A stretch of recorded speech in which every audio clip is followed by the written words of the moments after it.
Bill, I bet you got some exciting stuff for us today, don't you? Oh, every day is exciting when you're dealing with a new Trump administration and about half the bad guys in the country trying to fight it every day. Well, it's we've said it's a fire hose, but man, it's a fire hose. We are pumping hard at CDM and putting out so much content that is so relevant. We're getting noticed by a lot of people. Thank you for all the new subscribers to our Rumble channel and to YouTube. Please, if you're not a Rumble person, go to YouTube and sign up for us there. We're going to stay on there as long as we can. And so far, so good. So also check out our X channels for CDM and for Georgia Record. Please follow us there because it's really important that we get our message out and continue to build our distribution after being really repressed for the last 5 years. So thank you for that. And thank you for all the people in Georgia for all the support, all the information, all the like research and investigative work you're doing for us and contacts and tips and all of that. So you can help us really a lot by signing up for our no ad subscription. This gives you access to all of our sites across 13 sites. We're working on an Asian site right now, so that'll be 14. Not sure when that's going to come out, but it's in the works. And you get access to all of that with no ads. And we've really been working a lot on our content, but also on the presentation. The websites have been revamped. Most of them, we're working on some more still. But a lot of development work going on at CDM, and the presentation is really good. I'm proud of it. And the content is second to none. You won't see what you're seeing anywhere else that you see on CDM. I was telling somebody this morning, we were early on the vaccines. We were early on Ukraine. We were early on DEI in the military. And we've been really early on the Act Blue stuff. Bill and I and Chris Gleason have been screaming about this for years here. And guess what? The New York Times comes out this week and says, Act Blue's in turmoil. They have a problem because they've been laundering money. So, Bill, just a fascinating time to be alive. And Georgia Record is right there in the middle of it. We're brought to you by the GeorgiaRecord.com. What's on the show today, Bill? So we're going to have an interesting mix of things. We're going to hear from David Cross. He's going to give us an update on what he is working on at the moment. We're going to talk about some things that happened with Colton Moore this week. Some good, some not so good. We're going to talk in depth about this. We'll call it the pesticide chemical producer legislation. Turns out there's two of these companion bills here in Georgia. That gives you a hint as to how hard this is being pushed. And yet, Zen Honeycutt, the founder of Moms Across America, has done an extraordinary amount of work to detail what these things are and what they are not, and the fact that they're in play in multiple states. So we'll talk about that. And we're finally going to get to be able to cover what we were going to on Wednesday, which is what is going on with this Padgett GOP agreement that got redacted and hidden away from public view in perpetuity forever by Josh McKoon and the leadership of the GOP. What in the heck is this thing? And we'll get a chance to talk about that and maybe a couple other things. So they don't even want your grandchildren to read it, Bill. No, it's it's crazy. It's we keep saying it, but it's true. Even the JFK assassination files were not sealed forever. You know, they were sealed for I've forgotten 50 years or something to begin. Something like that. Yeah, something like that. Just bizarre, and especially in Georgia. So we will cover all of that and maybe slip in a couple other things as well. So I want to talk about one thing before we get going into the news, and that is your portfolio. There's a lot of financial turmoil going on right now. We have talked and done interviews with Ed Dowd, with a lot of other financial masters of the universe, and they all say we have some pain coming. You've seen the markets kind of really on a downdraft. Whether that'll continue, no one can say for sure, but we do think that's a possibility of some extreme volatility going forward. There's also the thought that we need to slow the economy to get rates down so that we can refinance some of this debt over the next 6 months.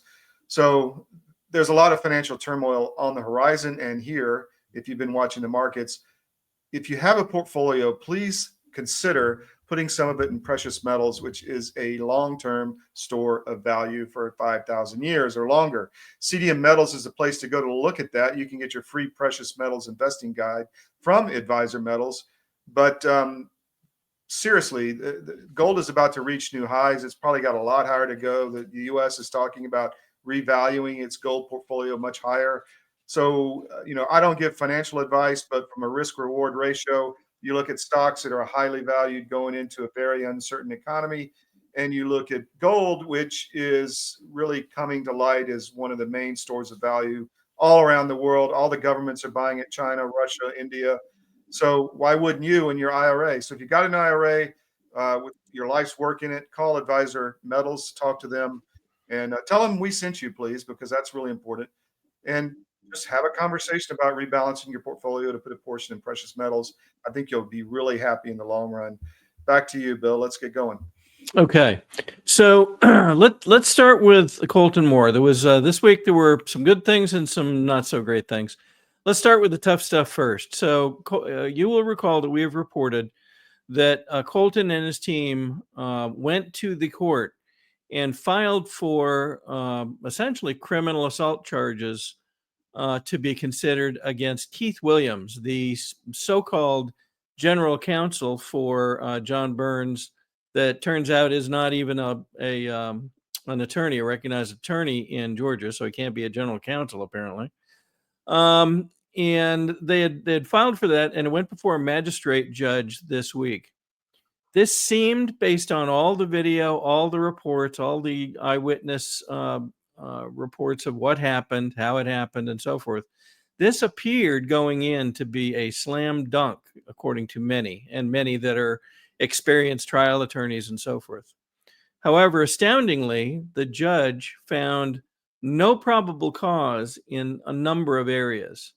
So what we've done, so that people can understand what this seems to be, we put together the judge's readout of his rulings, and we also have what happened that day, January 16th, to Senator Colton Moore. You'll be able to see that first and then see the two layered on top of one another, so you can see here the judge's opinion about what transpired. Let's go ahead and watch that.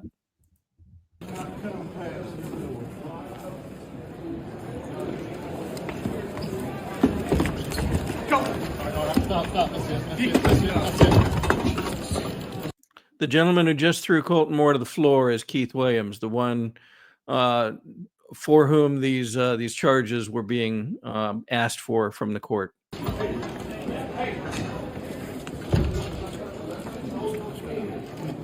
gone too far. It has gone too far. I have an obligation to be in that room. I represent 200,000 people in Northwest Georgia who duly elected me to be here today. And you're hindering that. Now, that does ask the question, did the respondent disrupt? The respondent is Keith Williams in this case, so that you'll understand who he's speaking of. Senator Moore in particular. And I do not find that the respondent did anything recklessly or knowingly that rises to the level of criminal intent. On all of these allegations, it's not just the action, but it's the intent to act.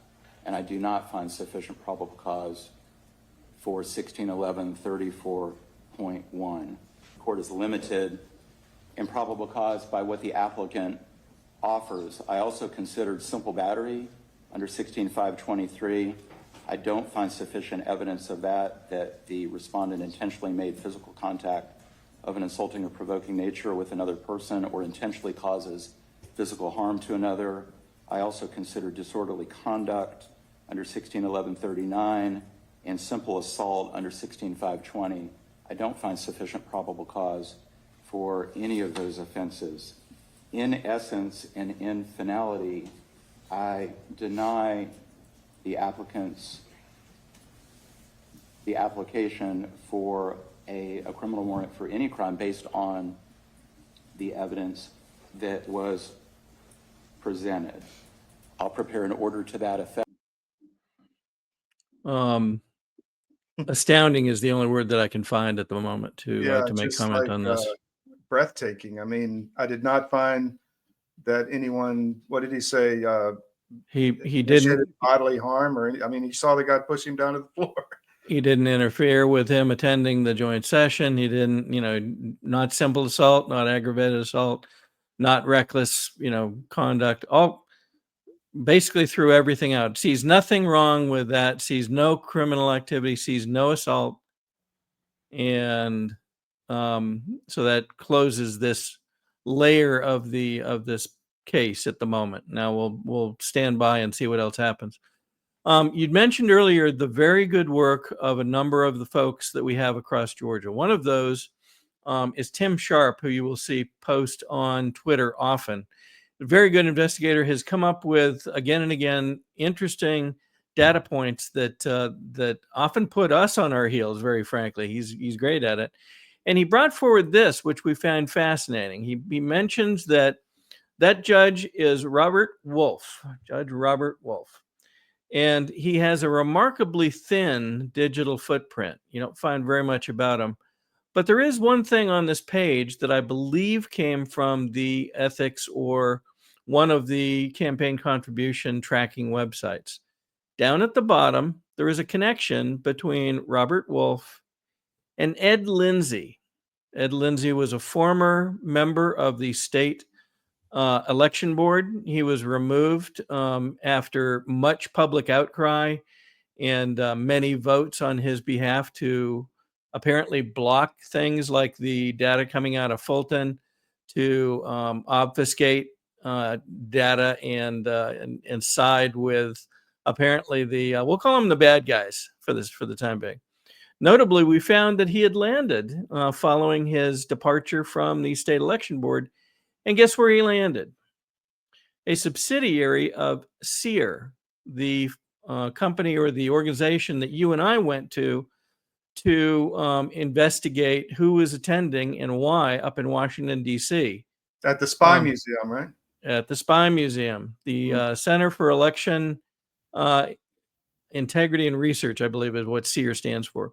There's a subsidiary underneath it that is associated with election officials all across the country. There's actually a couple from here in Georgia that sit on that board, but indeed, Ed Lindsay appeared on that board following his departure from the state election board here in Georgia. So again, moving from our election board to a David Becker associated organization. You'll recall that David Becker, when he was getting his start with ERIC, the supposed data system that will help states clean their voter rolls, but that was actually appears to have been funded in part by Soros affiliated organizations. Mm-hmm. Begin to see the picture here. So we found that telling, and we give Tim a lot of credit for finding that. We suspect there may be more, but for the time being, we'll settle for finding that connection. We seem to be finding a number of those recently, especially now with Doge giving us some good hints in various directions. Very so that's true. That's the tough part on Colton Moore this week, and we give him a lot of credit for what he's done and things he's stood up for. He did have a win this week, amazingly so. He had proposed a Senate Bill 163 that would limit municipal or lower authority rights with regard to restricting or curtailing gun rights in their local areas. That can only, the point here is to restrict that so that only the Georgia General Assembly can make such restrictions and laws. Here he is presenting it on the floor, and at the very end, you'll see what happened with the bill. Wait a minute. This is the senator from the 53rd's first bill here. Boy, y'all better go after him. Come on. And is it a fully automatic weapon, typically? Senator, this actually is not a weapon at all. It's a pin that just goes on my jacket. Show us physically how you think this bill should move its body to get into the House chamber. Well, Senator, I think it should go in with what I call the Fonnie Willis hands. So you got to put your hands back here, because if they come up here, they'll get you with felony assault, right? So it's got to go in peacefully. Regarding the number 50,000, can you describe the location that you pulled that out of? Well, 50,000 is commonly used in a lot of other places and not what you're referring to, Senator. I was looking through this, through your legislation, and What part of this reclaims the Tennessee River? Senator, there is another piece of legislation that will hopefully make it through this Senate, and unfortunately, our state has never had the courage to advance upon the Tennesseans and reclaim that land.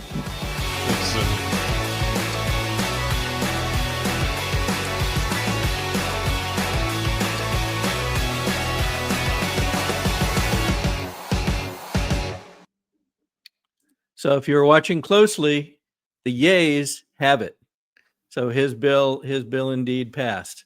We will see what happens. The 50,000 they were referring to is the potential penalty for a municipality or another organization, lower organization, infringing on gun rights inappropriately at that level. And so they face pretty good smack on the hand if they go messing with people's gun rights in the municipality. So we give Colton, his team, the Georgia Freedom Caucus, and those team members a ton of credit. They have been working hard on good things for Georgia as opposed to some of the things that we see and unfortunately we'll have to talk about later in the show. Fantastic work, Bill. Colton Moore has got a big future ahead, I think. What do you think?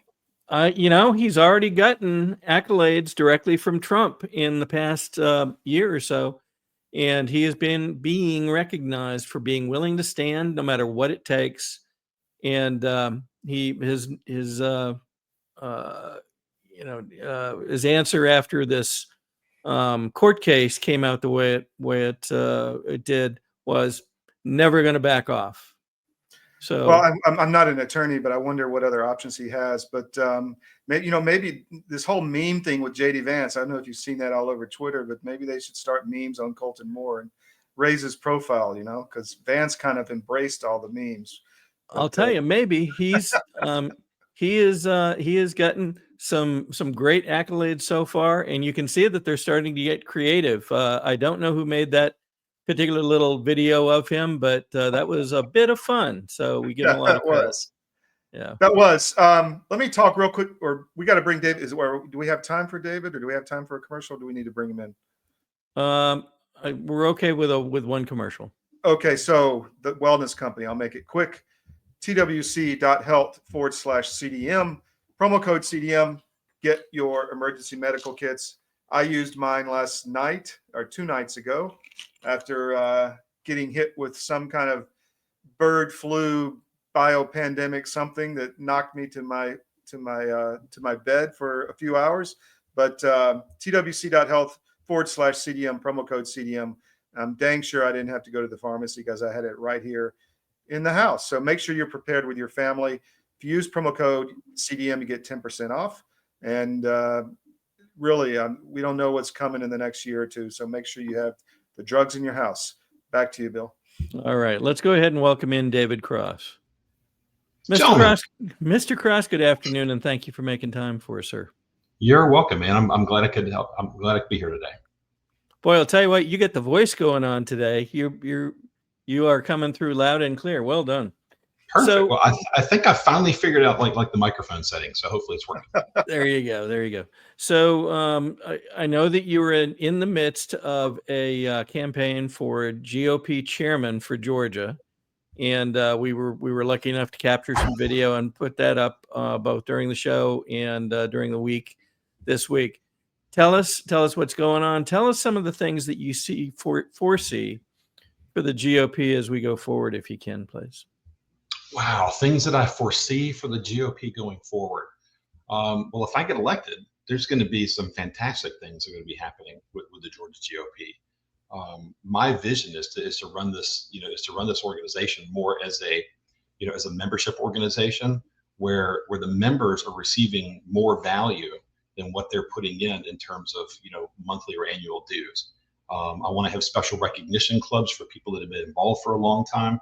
I want to have special recognition for people that are donors, as well as when I talk about donors, I'm talking about if you give more than $2,000 a year, you deserve a special pat on the back. But and going along with that, I also want to recognize anybody who's participating in a state convention. The people that are doing that, they have to go to the precinct caucus, they got to go to the county convention, they got to go to the district convention, then they got to go to the state convention. they're spending a huge amount of time, energy, effort, money, gas, and a lot of times they're going to have to get a hotel room. So the way that I see it is you're spending at least $2,000 worth of, money and aggravation, and going to, and participating in this thing. I want to have special recognition for those people and have them invited to, to special events with spectacular speakers where they're not going to have to pay, or pony up an extra $500 to hear somebody speak. It's going to be something where it's a thank you for participating. I want to make those people sticky to the organization, and I want to make it so that more people say, hey, I want to do the same thing. It isn't commonly known, but many of the folks that participate in any of those conventions also participate in some of the committees that prepare their area or their district for the conventions. Some folks are on nominating committees. Some folks are on preparatory committees and organizational committees, so they're prepared actually to conduct the convention at wherever it's going to be held. I happen to know because I was asked to consider being part of one of the committees, and will do so in this coming month or so. So it's important. And it's really not too late for folks to get involved, from what I understand. Some folks were unfortunately forced to miss the precinct caucuses, which is really the starting point of the 4 levels. I am told that in many counties, they can still attend the county convention as a guest. They won't be a delegate in that particular convention. But during that county convention, they can ask to be included as a district and or state delegate. So what that does is, in many of the counties, they're still short people. They have a certain number they are allocated based on total population and voters and such in the county. It's not too late to become involved, and I know that a number of the counties are saying to folks, please come register as a guest at the county convention, and then we can work to include you as a delegate at district and state level. So that would be amazing. It'd be so much more effective to get more people involved, and it's almost feeling like people are ready for that to me. I'm just watching what's going on online, looking at some of the communication we've gotten this week. Folks appear to be, really saying, hey, we get some issues to work on here. We really want to make progress on those. Yeah. And along with that, I've reached out to, all the under 80,000, chairs. I'll be reaching out to the over 80,000 chairs here, probably tomorrow, to let them know that they can have free access to a list of what I would call hard Republican households, where you have like a husband and wife that both live in the same place, where it might be an easier job to recruit people that are going to be participating in this, because let's face it, it's way more fun for me to go to one of these things with my wife than it is to hop in the car with a buddy or something like that. So so I'm gonna I've already reached out to quite a few, and I'm making that that data available to help them recruit more people. That's great. Again, bringing value before folks even know that they needed it. I know that the Doge initiative, both on a national basis and hopefully on the Georgia level, has been an interest. Tell me what your vision is there. What do you see potentially happening, and how do you think it's going to affect things? Listen, I'm really excited about what Doge is finding out there. I was just reading that they found that Doge found that there was a contract to water 8 plants in an office building for 5 years, and the cost was going to be $54,000, or roughly $1,400 per plant. It was just like you just hold your hand, you just like or put your hand in. I wonder who had that contract. Well, now what's happened is the Doge people said, you know what, we will take care of watering those plants for free. We can handle that. So it's amazing how much money's been found. I also heard that that the SBA, the Small Business Association, has identified like 5,300 people who have loans that are 11 years old or younger. And while that's possible, that maybe you can have a few of those, 5,300 just kind of seems a little bit out of line, and it's $300 million. So, I'm really excited about what's going on with what Doge is doing in the deep dive, into trying to find out what's going on. Hopefully we're going to see the same thing going on in Georgia. And, personally, I would like to see the same thing go on with the Georgia GOP. We haven't had an audit, I think in a decade. The financial report's a little bit lacking on on depth. And I know that the treasurer is a little bit frustrated by her lack of access to the records. So I think the whole Doge concept would be a great concept in the Georgia GOP as well. I think Fulton County could use one of those too. Yes, they could. With a capital D. Mm-hmm. Yeah.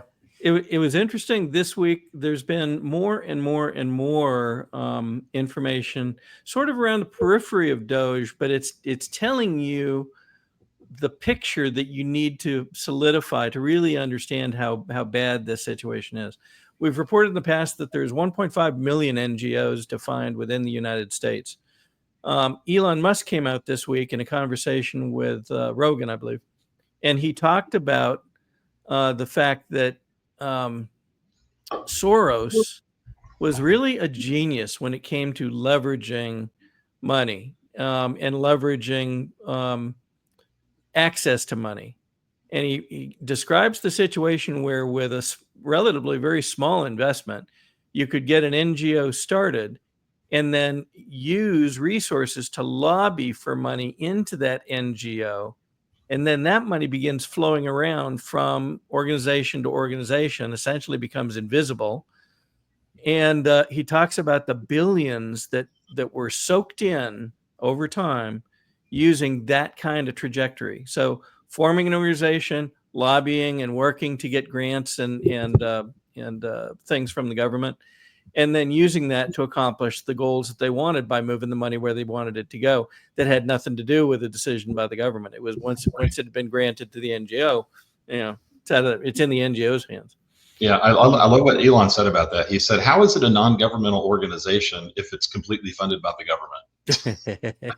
That's very true. And more and more and more we see. Lee Zeldin also had an interesting report. If you bear with me, I want to play this so that people get it. It has to do with how many of the NGOs appear to have been created on the fly, specifically to be the catcher's mitt, if you will, for money. $20 billion parked at an outside bank towards the end of the Biden administration, given to just 8 NGOs. These NGOs were created for the first time, many of them just to get this money. And they're pass-throughs. So the EPA entered into this account control agreement with these entities. Treasury enters into a financial agent agreement with the bank, and they design it to tie the EPA's hands behind their back, to tie the federal government's hands behind its back. So when the money goes through the NGOs to subgrantees, many of them also pass-throughs, we don't know where it's going. We don't have the proper amount of oversight. And as you pointed out, it's going to people who are in the Obama and Biden administrations. It's going to donors. It's billions, tens of billions of dollars going through their friends. So that poses the question, how many of these do we think are active in Georgia? I know as we sit here today, we don't have a number yet, I don't believe. But my sense is, given everything else that we've seen for the last 4 years, where Georgia seems to be, an epicenter of just about every problem that gets discovered, I can't believe that we don't have a great number of these operating right here in Georgia. So that should be, as things progress, that should be fascinating, I suspect. What do you think? Yeah, I believe that we're probably going to find a lot of those. I mean, if you just look at at how money is circulated with money that's given to politicians, that's then re-given to another politician, that's then re-given to another politician, or how the super PACs work. Maybe it all came through the Act Blue, smurfing network to begin with, right? And then I'm just, to me, it just, I hate to use this term, but I mean, it just reeks of money laundering. I mean, I'm in the financial services business. Yeah. Every year I have to take continuing education to understand, like, when I identify money laundering, and every time I look at political disclosures, I'm like, oh wow, that looks like money laundering. Yeah. Just in the last few weeks, we identified a PAC being driven by former head of the Rules Committee in the Georgia Senate, apparently accepting money from the senior leadership in the Georgia Senate and spending that to undercut grassroots Republicans. Astounding. Working Classic. against ourselves, and then we wonder why we're losing seats.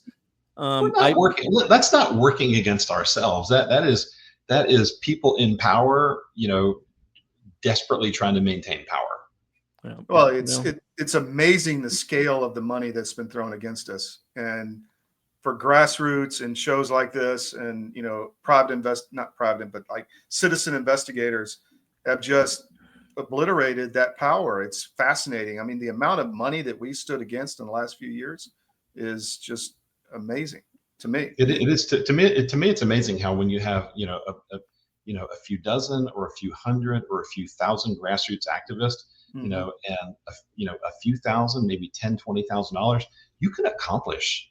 Big time. You can accomplish a lot. It just depends on how badly people want things. And I think the other side, frequently feels like they can solve everything by writing big checks, and then they waste a lot of money. They spend, you see it. I mean, if you have these news organizations losing $100 million, I mean, you got to work to lose that much money. I mean, you got to buy a big building, you got to hire a lot of people, pay them a lot of money that they don't deserve, and boom. But it's frankly amazing to me. To your point, David, there's been hundreds, probably more than hundreds of folks that have been committed now for up to 4 years on beginning usually in election integrity and the need to delve into what in the heck's going on there. And yet I was in a meeting the other day, and one of the people offered that they see the same people when they go to talk about, school content and trafficking and child endangerment and all that stuff. It's often the same people that feel responsible to be involved in all of those. So we have, and we're growing expertise in all those areas. And I suspect, they're all going to contribute and are contributing even now to things that have to be found, have to come out. We give them, gosh, a ton of credit for doing it. Yep. So what's your, if you have upcoming events and such, are you able to share those, and where can people hear your thoughts and ideas and hear you speak, perhaps? You know what? I probably need to do a better job of posting those kinds of things, on the internet there, or at least on the website. So I can definitely put more of those things up there. I know that my March is like completely booked right now. It's every time I turn around, somebody's saying, "Can you speak?" And I'm like, I'm done this month, but I can push you out to next month. So it's kind of like going like all over the place. It's a bit of a challenge, getting out there, and I'm really encouraging people to leverage technology like this, like with video and that kind of thing. Yeah. I got invited to out to speak at the in St. Mary's, Georgia, to a Republican women's group that meets out there at 11:30 on a Wednesday, and I've had to break the news to them that I would have to leave my house at like 4:30 in the morning in order to be able to get there, speak for 20 or 30 minutes, and and then come back and basically spend like roughly 12 hours on the road. And while I love and adore these people, and I appreciate that they do too, we've got to be smart about how we allocate our resources. That's very, very reasonable. It's not too much to ask to do. But I mean, but I will say this. I mean, I'm doing plenty of driving, right now. So I mean, I was just over in in Chattooga County, a couple nights ago, and a couple 2.5 hour drive over there. My wife was with me. We had a good time. We met some patriots up there. They asked some great questions, and let's see, and Roy, over there had did a fantastic job, doing videotape, and I think he put maybe a 30-minute video of me speaking up there and kind of covering what the key points of my campaign are. So I'll be sure to post that on my website at Cross for Georgia. We'll make sure that's out there, and I'll be sure that it's posted on Facebook as well too. And that's up on Twitter now, isn't it? Yeah, it sure is. Yeah, that's great. That's great. All right. Anything else that we haven't yet talked about you want to make sure people hear? No. Honestly, the most fun thing that I saw this week, that I mean, there's not a lot of times that I look at something and it brings a tear to my eye. But I sent you an email of a video clip that I made from the State of the Union address where this young guy DJ, got was awarded. He's made an honorary Secret Service, That's officer. pretty cool. Yeah. And it was so much fun to see him, looking at it, and then all of a sudden his eyes bugged out like that. He was so excited. Yeah. And then moments later, the president was telling another young man that he was going to be going to, I believe, to West Point. West Point. And and he's get his pats on the back and all that kind of thing. And that young man DJ, came out and gave him a high five. So that was really wonderful seeing that. So I'm excited about what's going on. I'm excited for what the president's doing. I know that there, you got people that are just scared to death about what's going on with these tariffs. And the way that I look at it is, we're going to have probably some, we might have a little bit of short-term pain so that we can have long-term gain. But I think that what the president is doing right now is setting us up for a fantastic decade. People just need to be reminded that at one point, early in the 1900s, we didn't have income tax. Everything was based on tariffs, and government was doing fine. And the more and more of this waste and fraud and theft, very frankly, that we're finding, the easier that becomes to go back to. Why should you pay tax when they're stealing it? Right. I mean, I'm not saying don't pay your income tax, but they're stealing with. Well, look at Georgia right now. Georgia has a $20 billion surplus from the last 2 years. The governor's giving us back $1 billion of it. They're going to figure out how to spend the other $19 billion. For sure. But that's our money. Just to put it in perspective for everybody who's watching, $20 billion divided by almost 11 million people in Georgia is roughly $2,000 for every man, woman, and child in a household. So if you're husband or wife and you got 2 kids, that's $8,000 of your money, that the state's got. Since you brought it up on a pro rata basis. Since you brought it up, I could not help but laugh when Kemp put out a tweet saying, "Oh, it's the largest income tax cut in Georgia history," and I'm like, seriously, 0.2%. At that rate, we'll have exhausted income tax in Georgia in about 28 years. So that's what free media is for, Bill, is to call out those kind of chicanery comments. Exactly. That's right. And I'm excited about the work that you guys are doing to expose what's going on out there. There's not a lot of people that know the whole truth about what's going on out there. So I appreciate what you guys are doing. You too. Yeah, you too. Thank you for all your support too, David. Listen, that's the reason why I'm a supporter, of this thing. I've got some people that are out there, that the crazies that that think that, I'm owned because I'm advertising with you guys, or you guys are owned because I control you. It's a bunch of nonsense. I supported you guys before I was running, and I'm supporting you because you're in my tribe. You guys reach out to people that are in my tribe. If people don't know that we tell the truth no matter what by now, then you can't help them. I'll tell you one group that knows we tell the truth. It's the legislators who are off in the distance going, "Oh my God, now we've got to react to this." Yeah, they just told the real story on this bill. So, all right, David, thank you so much for making time today. Keep my us pleasure, posted, guys. please. I will. Thank you. So, Bill, one of the new products we have is Nucleo Boost. We developed it in concert with John B. Wells, Caravan to Midnight. It's selling well. I want to just run an ad for them and talk about it briefly. Here we go.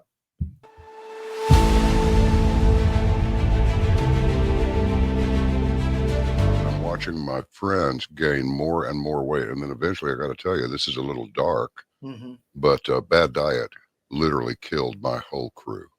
Wow. Diabetes, a stroke. I mean, all kinds of stuff. It's like, you had a stroke? You're not even 50 years old. You guys got to quit eating this stuff. Your body knows what's what. You're not conscious of this. But that's why people will go to the refrigerator and they'll grab this and that and the other and put together this outrageously elaborate combination of foods. Your body's trying to reach balance. Unbeknownst to us, our bodies are always trying to reach homeostasis. You can't eat all of this stuff and expect to live a long time. And one thing led to another, and I went, forget this. We're going to make our own product. So we partnered with one of the world's top 3 biochemists where nutrition-specific study is concerned. I said, all I want is the best nutritional and immune support product in the world. So we mixed it in yogurt. It's a powder. I got a bag of it here. I keep one on the console all the time, just so I can show people. Yeah. And it's a powder. Now, this is not candy. This is hardcore nutrition, and sugar is an enemy. And most people do not know that the reason these bellies are showing up on people all over the place, your body makes fat to store the toxins it can't get rid of. So it just puts them over here. But I can tell you this, you take this for 30 days and then lay off of it for 2 or 3 days, and you'll go, good grief, give me some more. Skin, nails, hair growing back. Cut yourself and it heals in half the time.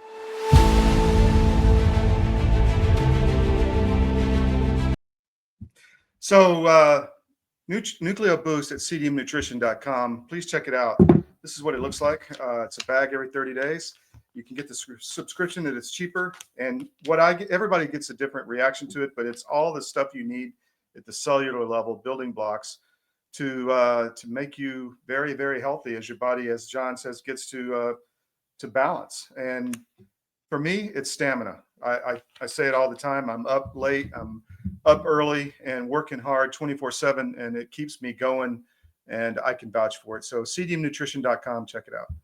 Back to you, Bill. There we go. Thank you. So you'll recall that we've noted several bills that we have very deep concern in, and it's astounding that in the last week and a half, others have stepped forward and echoed almost precisely what we've been saying, and in many cases noted that the same dynamics are going on in multiple states. So one of those is Laura Loomer, who came out and noted that our tort reform bill is not in a vacuum. Other states are pushing tort reform at the same time. Why would they be doing this? And she unabashedly calls out that the bill up in South Carolina, SB 244, is a corporate handout for greedy insurance companies. And she goes deeper into it. You can go up to georgiarecord.com, the Georgia Record, and you'll be able to read our article on it. And we call out many of the details. But essentially, we're saying the same things. These bills are structured not to protect consumers. They're to protect insurance companies and protect corporations and, in some cases, large property owners. And then the promise for consumers, according to certain legislators, is, oh, well, it'll keep costs down, which means then those will get passed along to the consumers. Well, if most people look at the insurance industry, they'll find record profits. So even before this happened, we don't see much coming back to consumers. This appears to be almost totally focused on helping the insurance companies. The other bill that we've learned about is we started with SB 144. We've now learned, with the help of the founder of Moms Across America and the research and analysis that she has done, that there's actually two bills. There's SB 144 and there's HB, a House bill, 424. Their companion bills do almost the same thing. But again, do they help the consumer? No, they help the chemical companies that produce fertilizers and pesticides especially. And there's two main ones that do the majority of this, and they believe are the two recipients of the benefits, ChemChina and Bayer. And again, if you'll go up to the Georgia Record, georgiarecord.com, you'll be able to find our analysis on, along with Ms. Honeycutt's, as to what these things are really, really doing.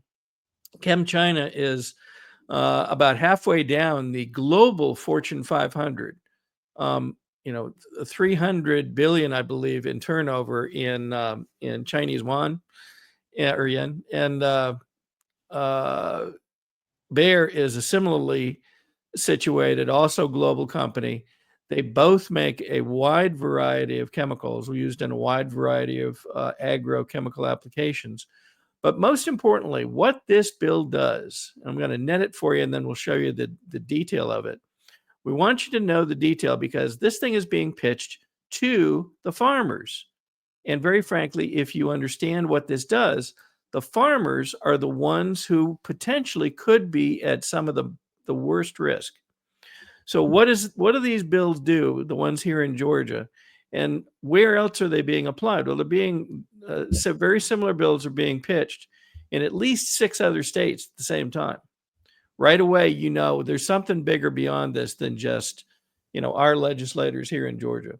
So what do? Well, they block accountability against these foreign pesticide and chemical companies. Even if they forget to tell or lie to the EPA or hide reference to health and property damage risks. They say essentially, as long as the product has a warning label, good enough. Anything else that isn't on the label, you're not responsible for. Their presumption is, well, if they knew about it, they'd put it on the label. But in fact, does that make sense? There's lots of cases you can go back to in history and see that people avoided talking about some of the bad side effects of their products because they didn't want to have the product all of a sudden come to a screeching halt. Georgia farmers who might get cancer from one of these or other products that they're using from these guys will essentially have no recourse to go back and hold the production companies accountable for the chemicals that they ship to them. And again, this would primarily, the two biggest that we're talking about are ChemChina. They're actually a Chinese, they call them state-owned, but that means they're military-owned, essentially, company in China, and Bayer, a German company that keeps most of its profits over in euros.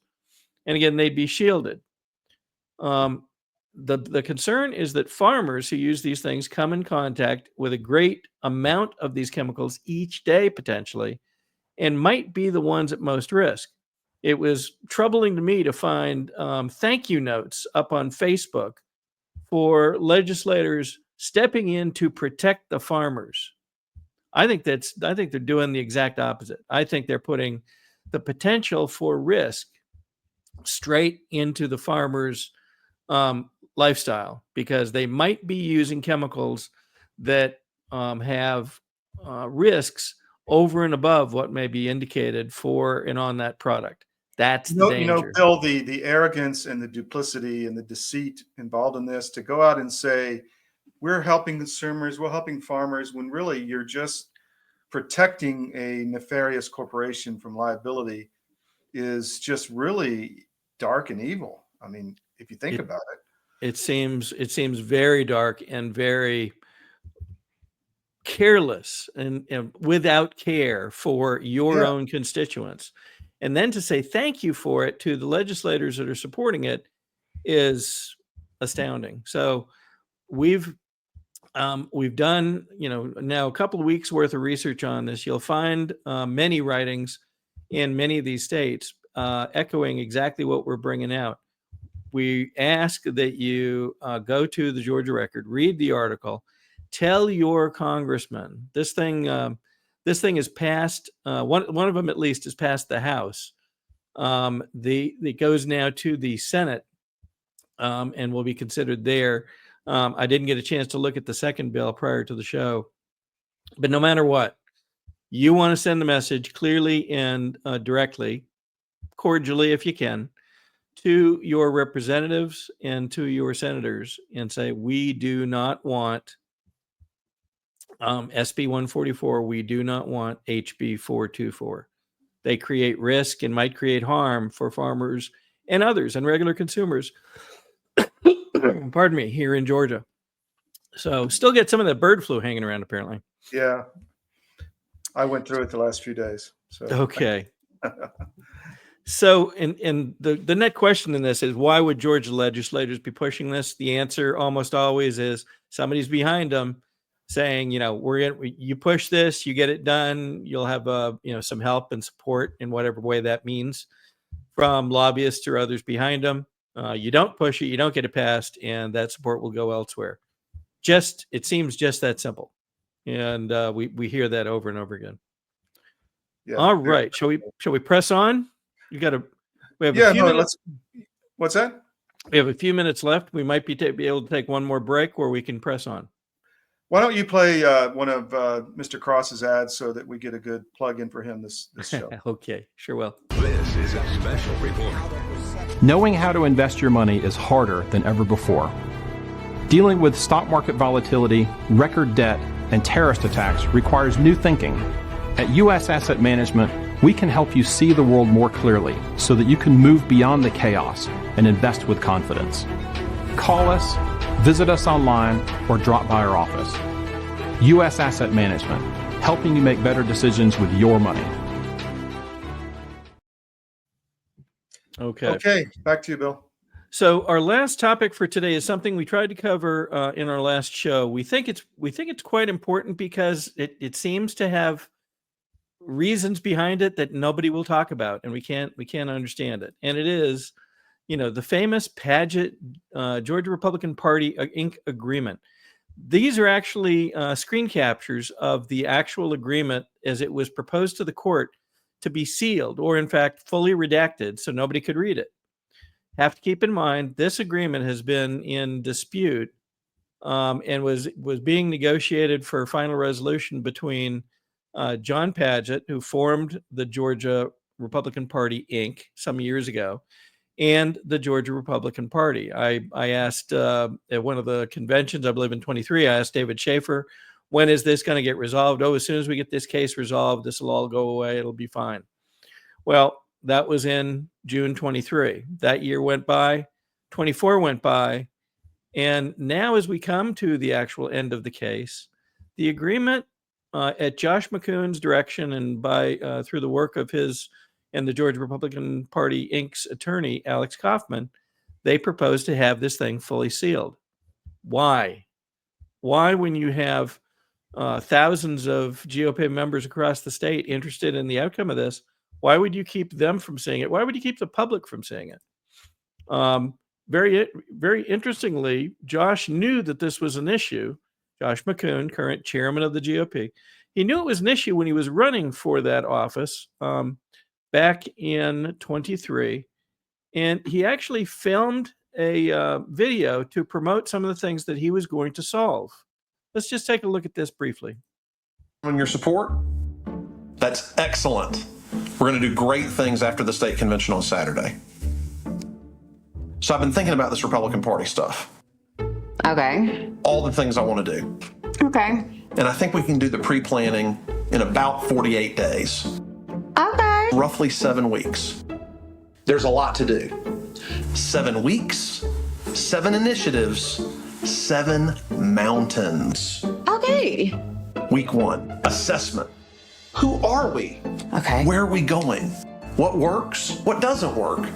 The corporate stuff. It's a mess. Members, they just want to be members. Okay. Are you getting this? Okay. Members, they just want to be members. Whatever happened to that? Well, in the midst of this Padgett case, the GOP filed a document clarifying this question of membership. And in that filing, done again by Alex Kaufman at Josh McKoon's behest, they admit there are no members. There are no members. And yet the rules alone use the word member or members 100, maybe more than 100 times in the document. So what in the devil is going on where he admits before he gets elected, oh yeah, this is a problem, we got to get this solved. And now it comes out, very similar to what many people have been saying, there are no members. So this is very interesting too. Also in the same Padgett case, Padgett, through his attorney, makes this comment in one of the court filings. The GOP's motion to seal that document we showed you at the beginning, does not appear to satisfy the high burden of sealing court records set forth by the Georgia Supreme Court in various decisions. So even John Padgett's side of this case, a party to the case, says that they don't appear to have satisfied the requirements to seal. Interestingly enough, we put out a story the day before the December 3rd hearing, and comes back through the GAGOP, which is essentially Josh McKoon and his team. The court granted our motion to seal today, despite the expert analysis of the author of this article. Well, think through the timing. Look down at the bottom of that post. 9:46 p.m. on December 2nd, the day before the December 3rd hearing that we had just called out in an article. How was it that at nearly 10 o'clock at night, the court granted this motion to seal? Or perhaps they did it earlier in the day. We don't know. But wasn't it interesting for them to come back and make fun or attempt to make fun of us, of our read on that this should not, in fact, be sealed? Yeah. See- Quite seems humorous. interesting. Quite humorous. Yeah. You know, I don't think there's a doubt that you talk about pattern recognition a lot. There's a pattern here that corporate interests are running Georgia. I mean, just go down the list, all the stuff you just talked about on the liability to this, where you literally have a corporation running the party.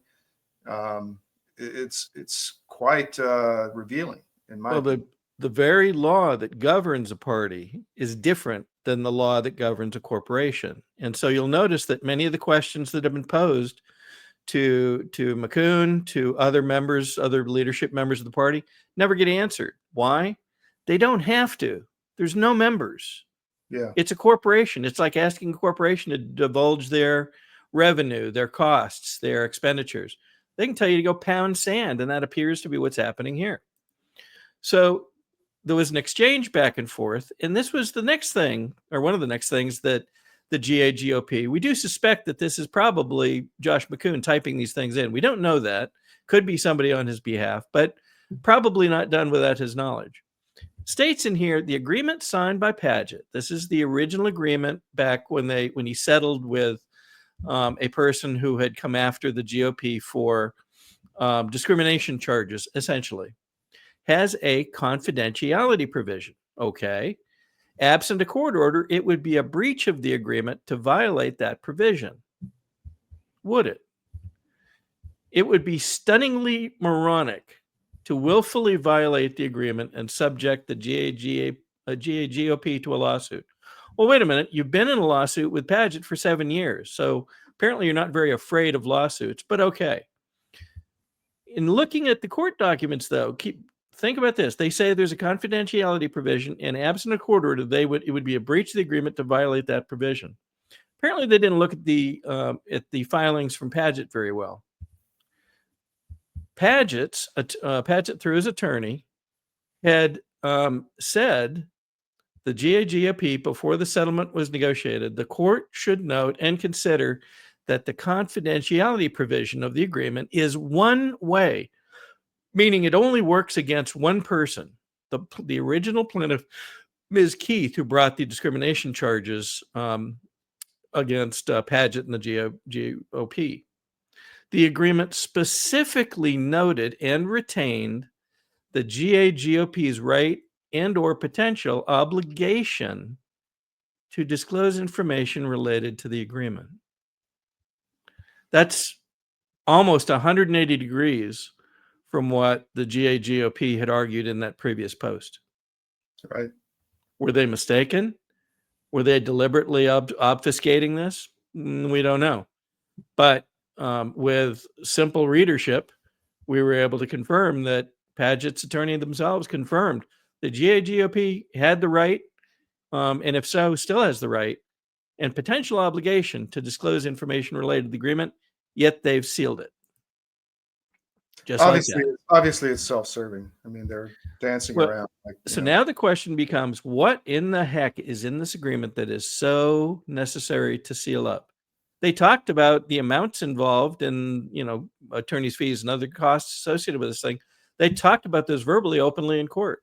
So it doesn't appear to be the money. What else is back here? I mean, they sealed everything, including the page numbers. So when we talk about, and when you hear people comment about the lack of transparency, the lack of forthcomingness from the GOP, this is a great example. It's not the only one, but it's a great example of what looks to be something being hidden, both from the public and, more importantly, from the people that up to now have thought of themselves as GOP members. Are they not? Maybe. And if not, what's going to be done that, again, restores their membership to where it should be? That, I think, is going to be one of the key questions for the next several months. Who's hiding this stuff? Why are they hiding it? What can be done about it? as they go into the convention, it's definitely going to be an issue. I mean, we tried to get them to raise it a few years ago, but nothing. They promised it would be dealt with, but it never was. They did. They did. I had Josh McKoon promise to my face at a Gwinnett GOP meeting afterwards. I asked him politely, could please help. We can make all this go away. We'll work with you. We'll put you on the show. We'll let you show the documents that show the GOP is out there somewhere. By the next day, was not returning text messages and so forth anymore. So yeah, there you go. That's all I got, Bill. You got anything else? We will by the next show. So we'll look forward to seeing you again on Wednesday evening at 7 p.m. And if there's dramatic more stuff in the meantime, just look for it to come out on the Georgia Record, georgiarecord.com. Thank you for your support, and please sign up for our no ad subscription. Sign up for our social media, YouTube, Rumble, CDM1, X, all of it. Help spread the word. Thank you very much. We'll see you next time.